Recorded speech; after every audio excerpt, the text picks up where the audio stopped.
Hello, I hope that you are all well. It feels like a really long time since I've seen you, and I know that lots of you will have grown and some of you will even have new haircuts. I'm really pleased to introduce you to this lovely new book called The Book of Hopes. It's a book of words and pictures to comfort, inspire and entertain children while we're in lockdown. Lots of famous authors and illustrators have contributed stories and poems to it. It's dedicated to doctors and nurses, carers, porters, cleaners and everyone who's working in a hospital. It's only available to read online, and some of the staff have chosen their favourite stories and poems to read to you. I hope you do enjoy them. There will be new ones sent to you each Tuesday and Thursday in the coming weeks. Enjoy. Today's first reading is read by Miss Barton and is called The Greatest Gift, written by Maz Evans. The Greatest Gift. There's a buzz inside our cupboard, a tingle in the air. They're coming, whisper teddies, as the dollies brush their hair. Your jigsaws are in pieces, your chemistry is set. Your water pistols cannot wait to get somebody wet. It's the moment we were meant for, the long-awaited day. The greatest joy of all wee toys when you want us to play. We've waited in our boxes or lingered in a pot. We've sat in darkened corners, all the toys that you forgot. But now you're home together, the day has finally come. Let's play that game, we hear from Dad. Where is that toy, says Mum. So make believe you're pirates or be a puppeteer. Or learn to knit that fluffy scarf that Santa brought last year. We arts and crafts are standing by to make the world look better. So why not help us spread the joy and send us in a letter? We board games are all ready to host an epic fight. Just make sure that your adults all play fair and stay polite. We're just so glad to see you. We're always standing by to help you fill your days with fun and make the hours fly. We might be gifts from birthdays or gifts from Christmas time, but now we get the greatest gift, the gift that is your time. Next is Mrs Binstead reading The Hummingbird Smile by Sophie Anderson. The Hummingbird Smile by Sophie Anderson. There is a legend that glowing hummingbirds live in the deepest darkness of the maze.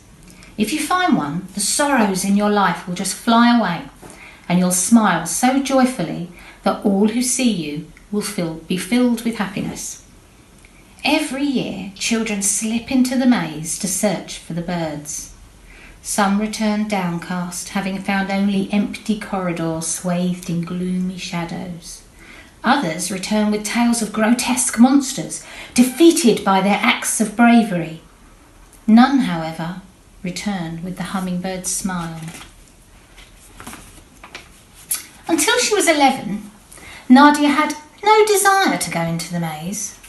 But when her little brother lost his favourite toy, he missed it so intensely that nothing could comfort him. Nadia loved her brother and ached to make him happy. So she set off to find the legendary hummingbirds. She carried a ball of her mother's yarn, tied one end to a rock outside the maze, and then stepped inside. Darkness closed around Nadia.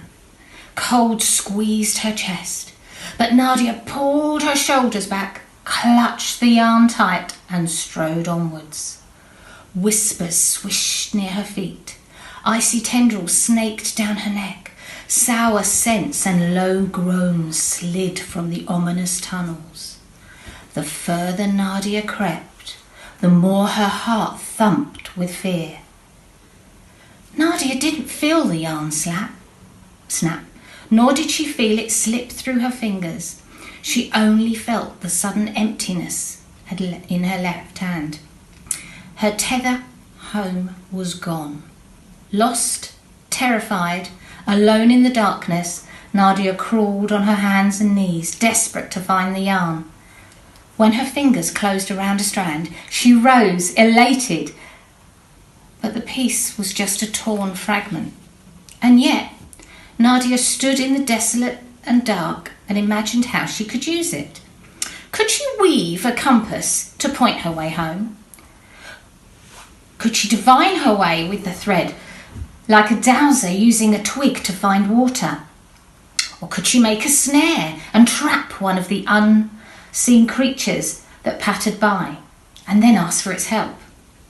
Plan after plan wound into Nadia's mind, all spun from one loop of yarn.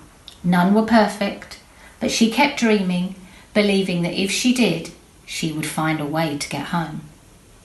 When hope stirred inside Nadia, she heard a crack from within her ear. A soft creak, a gentle crack, a rustle, a tickle. Out of Nadia's ear flew a tiny hummingbird with shining green and blue feathers. A smile bloomed on Nadia's face, radiant with joy. The hummingbird grew, larger than Nadia. Light and warmth thrummed from its buzzing wings. It nudged Nadia until she climbed onto its silk soft back. Then the bird zoomed from the maze, carrying Nadia, whooping with delight, into the brightness of the sky. Far below, Nadia's brother saw the hummingbird and saw his sister flying on its back, smiling the hummingbird's smile. His eyes lit up, his sorrow fell away, and he was filled with happiness. Finally, we have Mrs Higgins, who will be reading Sick Leave by Clementine Beauvais. When my uncle was ill, I crossed the park every day to visit him, and it made me notice things I hadn't before. Some trees creak in the wind. A lady walked her parakeet daily. Squirrels' fingers look like those of babies in prams. Babies in prams grow fast. My uncle's illness lasted 2 seasons. Something else I noticed. Statues have hair. I didn't know that before. Stone hair, like them, and very elegant. It blooms in curls or waves, never scruffy. There are many statues in the park, and all got hairier. Near the entrance stands a lady with raised hands, half wrapped in just the slightest marble veil that drops in teasing folds. That lady last September had an elegant top bun. By April, her hair slithered down to her bum. She also had underarm hair, a compact nest of it. I told my uncle, "The statues in the park are growing hair." "Are they now?" He smiled and coughed and ate a slice of cheesecake. I told him about the veiled lady. "And the 2 angels near the fountain, you know. They had short curls before. Now they're long and wild. They look like rock stars." "Sounds cool," my uncle twinkled. An old lady fed the birds often near one of the most dramatically changed statues. A man with a goat's lower body. That satyr was already very hairy. Ripples of beard, head hair, chest hair, and sheep-like frizzy legs. But by May he'd practically turned into one of those Highland sheep, more fur than limbs. "Have you noticed a change in the statues recently?" I asked the bird-feeding lady. "Sure," she laughed. "What's happened to the barber? Do you know?" "The barber?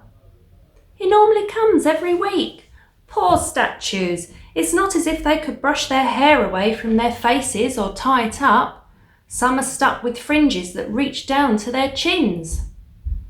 So it was for the 3 Graces near the ice cream van, who couldn't see a thing anymore. And there was a colonel on horseback, someone very important, whose helmet had tilted to the side down a river of perfect locks. My uncle started getting better in June. One day he called. He was completely cured, and today he would be walking across the park to visit us with homemade cherry pie. He arrived with the cherry pie and a heavy box of tools that chinked and clanged when he settled it on the floor. My mother chided him. "Be reasonable," she said. "You can't just begin work again so soon after such a long illness." "But my clients needed me," my uncle pleaded. "They needed me very badly." The next time I crossed the park, the statues sported new haircuts. The barber had been, with his chisels and files. The lady with the veil had kept her underarm hair. Perhaps she'd grown to like it, and it did look very good on her.